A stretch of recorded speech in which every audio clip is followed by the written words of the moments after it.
1989년 사이타마현 실종된 4살짜리 아이의 집 앞에 정체불명의 상자가 하나 도착합니다. 상자 안에는 잘게 부서진 뼈 조각, 치아, 그리고 신문지로 오려 만든 엽서가 있었습니다. 마리의 뼈, 불태움, 증명, 그리고 한 장의 범행 성명문이 다음날 신문사와 피해자의 부모 집에 다시 도착합니다. 콘도마리의 집으로 뼈가 들어있는 상자를 보낸 건 저입니다. 이 상자는 일본 사회의 한 이름을 평생 잊지 못하게 만듭니다. 미야자키 츠토무, 그리고 우리가 그를 부르는 또 다른 이름, 오타쿠 살인마. 안녕하세요, 모리아티입니다. 오늘 가져온 사건은 일본 사회에서 가장 유명한 오타쿠 미야자키 츠토무의 사건입니다. 사건의 공식 명칭은 도쿄 사이타마 연쇄 유아 납치 살해 사건입니다. 이 사건은 추후 다룰 여고생 콘크리트 사건, 나고야 아베크 살인 사건과 함께 2000년대 이전 일본 쇼와 시대 최악의 범죄로 꼽히는 사건입니다. 그는 일면식도 없는 4명의 어린 여자아이를 연달아 납치하여 유린했고 시신을 유기했습니다. 그리고 그 결과 그는 일본 사회 전체를 오랜 시간 동안 뒤틀어 놓을 하나의 키워드를 남겼습니다. 오타쿠. 오늘 이 영상에서 제가 되짚어볼 지점은 단순합니다. 이 남자는 어떻게 괴물이 되었는가? 왜 오타쿠라는 단어가 여기에 끼어들었는가? 그리고 그 결과 누가 어떤 방식으로 희생양이 되었는가? 먼저 사건의 흐름을 시간 순서대로 다시 되짚어보겠습니다. 미야자키 츠토무는 1962년 8월 21일 도쿄 니시타마현 이치카이치에서 태어났습니다. 아키카와 신문이라는 지역 신문사를 운영하는 꽤 부유한 집안의 일남 미녀 중 츠토무는 장남으로 태어났습니다. 중조부와 조부는 지역 의원까지 지냈고 아키카와 신문은 당시 지역에서 이름이 꽤 알려진 주간지였습니다. 겉으로만 보면 집안도 좋고 돈도 있는 부족할 것 없는 집에서 그는 태어났습니다. 그러나 미야자키는 태어날 때부터 미숙아로 태어났고 손바닥을 완전히 펴거나 뒤집을 수 없는 선천적인 장애를 가지고 태어났습니다. 지역 평판을 중요시했던 일본 사회 속에서 가족은 이 문제를 적극적으로 치료하지 않았습니다. 수술이나 재활치료 대신 방치를 택했습니다. 사업으로 바빴던 부모 대신에 그를 돌본 사람은 주로 그의 할아버지였습니다. 이때부터 츠토무의 정서적인 축은 할아버지로 옮겨갔고 아버지와의 관계에서 서서히 멀어지기 시작했습니다. 어린 시절 츠토무는 의외로 활발했다고 전해집니다. 당시에 미야자키 츠토무를 기억하는 사람들은 그를 천재 혹은 박사라고 부를 정도로 머리가 좋았고 장기에서 질 때면 이길 때까지 승부를 보는 집념을 가진 아이로 기억했습니다. 하지만 어느 시점 그의 모습은 급격히 바뀝니다. 점심시간에도 등을 굽힌 채 혼자 도시락을 먹고 주변 사람들, 특히 여학생들과는 단 한마디도 섞지 않는 아이, 교실에서 노트에 늘 그림만 그리고 있는 아이로 기억했습니다. 주변 사람들의 기억 속에서 그는 그렇게 점점 그림자 같은 존재가 되어갔습니다. 고등학교 시절에는 키도 작고 목소리도 작은 학우로 기억됩니다. 명석했던 머리는 잊혀진 채 성적마저 중하위권으로 떨어지면서 이지매의 대상이 되었습니다. 당시에 그를 기억하던 책방 주인은 이렇게 말합니다. 말 한마디 없이 만화책을 집어들고 계산해달라는 말도 없이 계산만 하던 아이였어요. 성적도 대인관계도 그 무엇 하나도 두드러지는 게 없었던 학생, 그의 존재감은 그렇게 사라져갔습니다. 결국 그가 원했던 메이지 대학 진학은 실패했고 도쿄공의 단기 대학에 진학했습니다. 이곳에서의 상황도 크게 다르지는 않았습니다. 한 번은 용기를 내어 동급생에게 고백했지만 그의 장애가 있는 손을 이유로 거절당했다고 전해집니다. 당시 같은 학교 같은 과에 다녔던 아이돌 출신 가수 카와사키 마요는 이렇게 말합니다. 미야자키 츠토무란 사람은 제 기억에 전혀 없어요. 그만큼 그는 이미 주변의 시야에서 사라진 상태였습니다.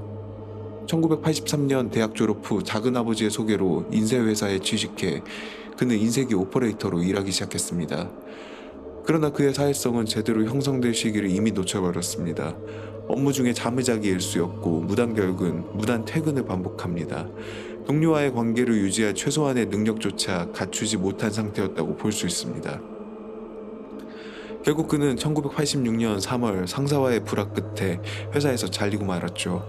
이 시점부터 그는 히키코모리 생활을 시작합니다.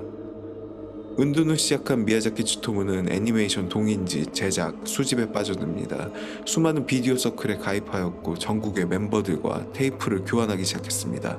호러, 에로, 슬래셔, 유아 대상의 문제적 영상까지 그는 가리지 않고 모으기 시작했습니다. 그가 직접 서클을 만든 적도 있었지만 일방적으로 그는 수집만 하고 자신의 결과물은 절대 공유하지 않았습니다. 여기서 그의 수집에 대한 욕망과 자신의 소유에 대해서는 공유하지 않는 그런 소유욕도 엿볼 수 있었습니다.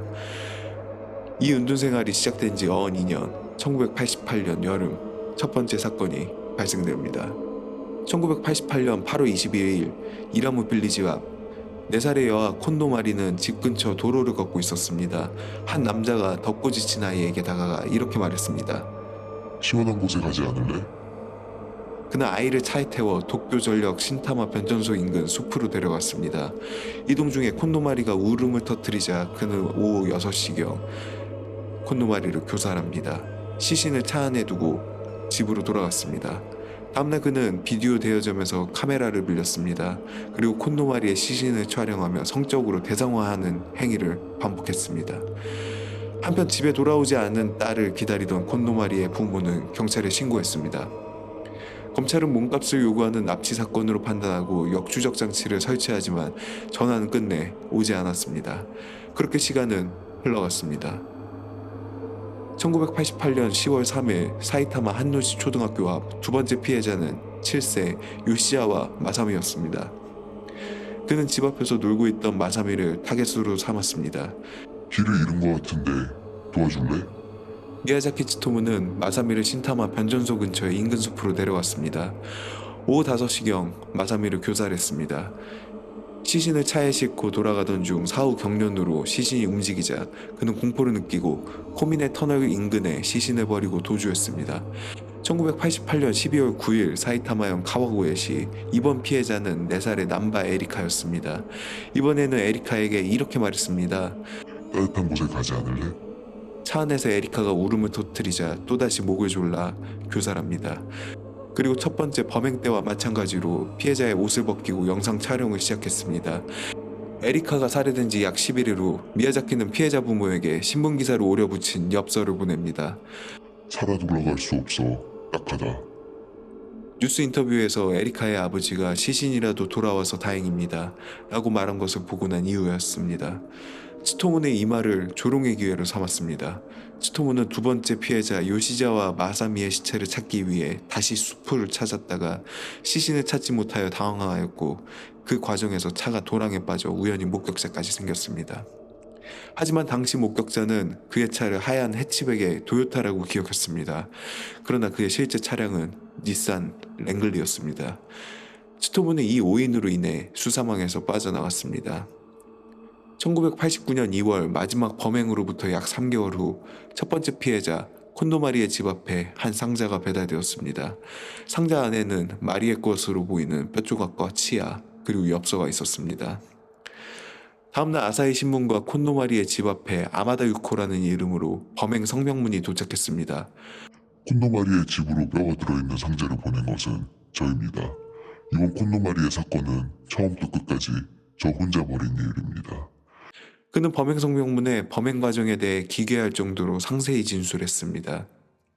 3월 11일 마리의 치아와 뼈조각으로 그의 부모가 장례식을 치른 날 또다시 두 번째 편지가 도착합니다. 장례식을 치러주셔서 정말로 감사합니다. 덕분에 제 아이와 함께 성묘를 할 수 있게 되었어요.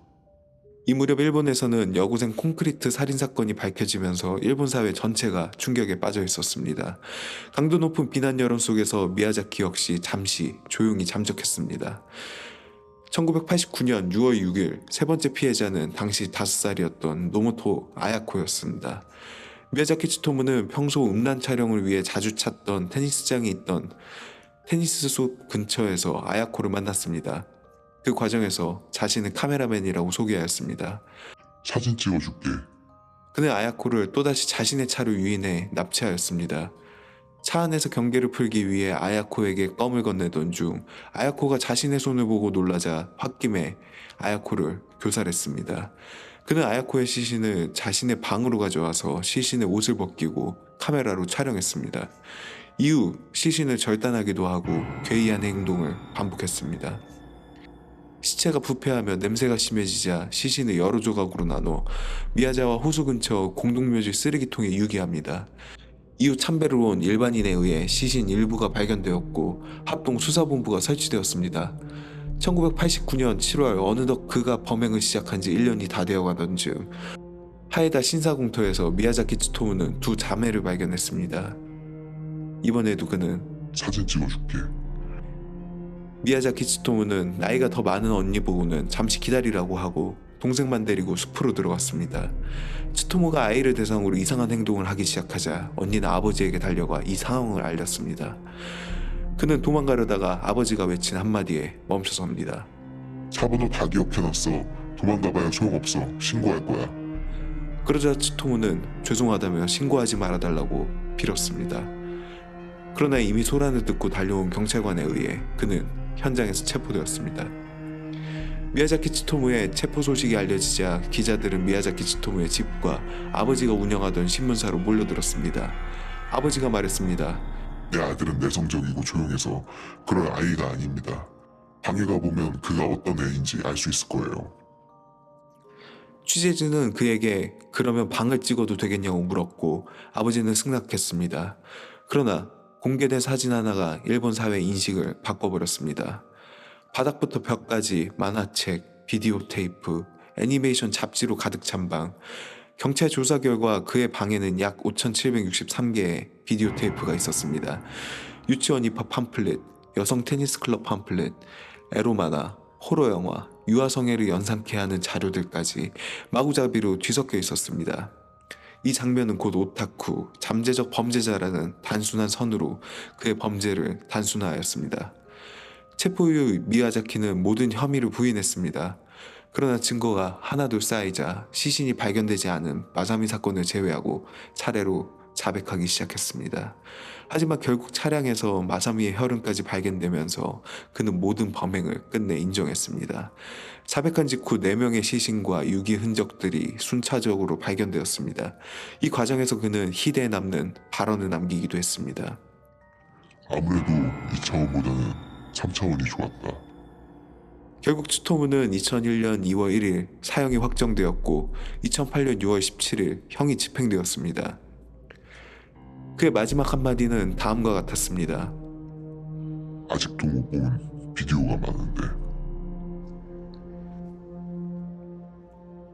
미야자키 츠토무는 어쩌다가 괴물이 되었을까요? 일본 사회는 그에게 오타쿠라는 프레임을 씌웠지만 이 세상 모든 오타쿠들에게 잠재적 범죄자라는 낙인을 씌우기도 하였습니다. 과연 오타쿠의 습성이 그를 범죄자로 만든 것일까요? 제가 이 사건을 들여다보면서 그를 괴물로 만든 3가지 축은 다음과 같습니다. 첫 번째는 신체적 고립입니다. 장애는 단순히 기능의 문제가 아니라 나는 남들과 다르다 라는 인식을 강요하게 됩니다. 그러나 이 과정에서 부모는 지역 평판을 위해 남들과 다른 그 부분을 은폐하고 숨겨야 하는 대상으로 인식했죠. 두 번째는 관계의 고립이었습니다.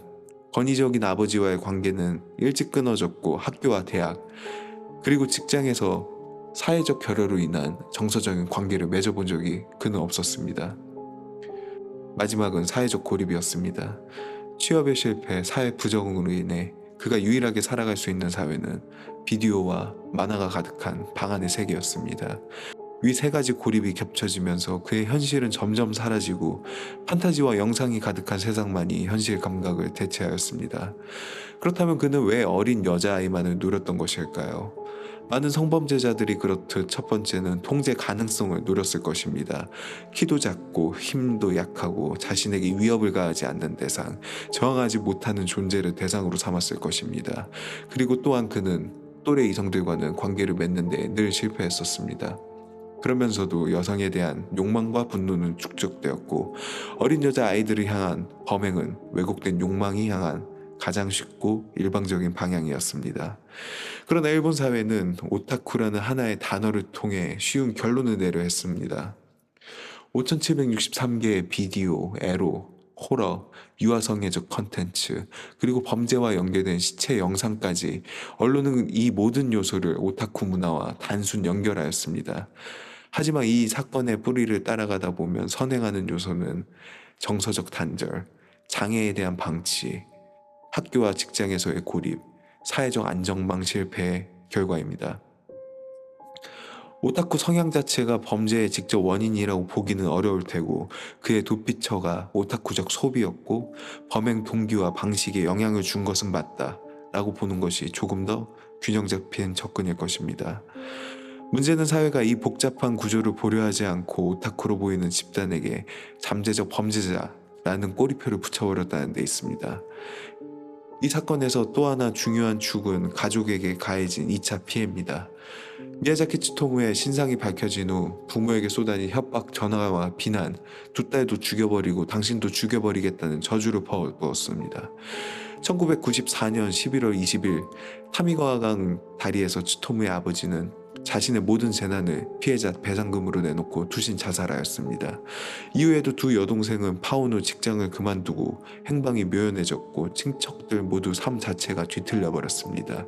미야자키 츠토무의 가장 근거리에 있었지만 그의 범죄를 알지 못했던 가족과 친척들, 아니면 그의 사회적 고립을 모른 척했던 가족들을 향한 비난의 화살은 과연 정당화될 수 있을까요?